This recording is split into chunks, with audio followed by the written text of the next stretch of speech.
ভাই এই কাঠির মাফে আমার 2 জোড়া জুতা দেন তো। ভাই জুতা কার জন্য? আমার মাল লাগিয়া। তাহলে তুমি কাড়ি আনছো কে লাগে? কাড়ি আনার দরকার কি? তোমার মা কত নাম্বার জুতা পরে ওটা বললেই তো আমি জুতা দিতে পারি। ভাই আমার জন্মের পর থেকে আমার মারে দেখি নাই কখনো জুতা পরতে, তাইলে আমি জুতার নাম্বার কমু কেমনে? কি বলো ভাই? বুঝুরার পর থেকে আমার আম্মারে দেখতেছি অন্যের বাসাত কাজ কইরা অনেক কষ্ট কইরা আমার শুরুতে বড় করছে। এখন আমি অন্য একটা জায়গায় চাকরি করি, আজকে প্রথম বেতন পাইছি, এজন্য আম্মার লাগিয়া 2 জোড়া জুতা নিতে আইছি। এক জোড়া সবসময় পরবো, আরেক জোড়া কোনো জায়গায় বেড়াইতে গেলে ওই জায়গায় পরে যাইবো। ভাই ভালো দিকে 2 জোড়া জুতা দিন। হ্যাঁ মেয়েদি এদিকে আসো। জি ভাই বলেন।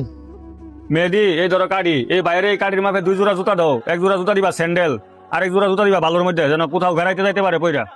আচ্ছা ঠিক আছে ভাই। ভাই ছেলেদের জুতা দিমু নাকি মেয়েদের জুতা দিমু? মহিলা মানুষের জুতা দিবা ভাইয়ের আম্মার জন্য। ভাই দেন পছন্দ হয় কিনা। ভাই জুতাগুলো আমার অনেক পছন্দ হয়েছে।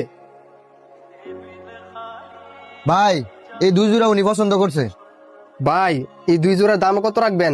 দামটা কোন? ভাই এটির দাম 600, এটির দাম 200, দুইটা মিলে 800 টাকা দেন আপনি। ভাই একটু কম রাখা যায় না?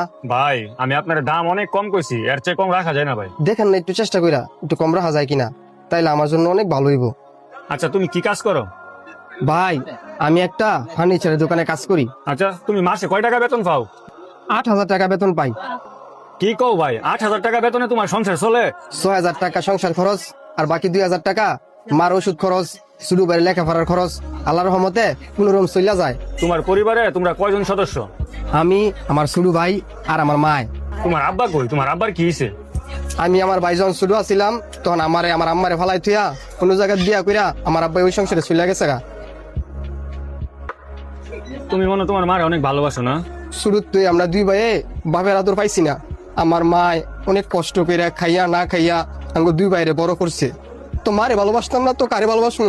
আচ্ছা শুনো ভাই, তোমার এই জুতার দাম আমি কম নিতাম পারি, কিন্তু আমার একটা শর্ত আছে। কি শর্ত ভাই বলেন? তাহলে তুমি যে তোমার আম্মার পায়ের মাপ নিয়ে এসো একটা কাঠি দিয়া, ওই কাঠিটা আমার দিয়া যাও, তাহলে এই 800 টাকার জুতা আমি তোমার কাছে 400 টাকা রাখবো। কি ব্যাপার, মহাজনী কি পাগল হয়ে গেছে নাকি? সামান্য একটা কারির লাগা 800 টাকার জুতা 400 টাকা লাগতেছে। ঠিক আছে ভাই, এই কারি লেগে যদি 800 টাকা দামের জুতা 400 টাকা নেন তাহলে তো আমার লাগি ভালোই। আমি তো আমার মাল লাগে জুতা পাই লেছি, এই কারি দামি কি করবো? নেন এই কারি আমরা রেখা দেন। ঠিক আছে ভাই, জুতার 400 টাকা দেন। নেন ভাই আপনার টাকা। আচ্ছা ভাই আমি তাহলে গেলাম, আপনার অনেক ধন্যবাদ। আচ্ছা ভাই, কি কইবি ক? সামান্য একটা কারির লাগা 400 টাকা ছাইরা দিছেন।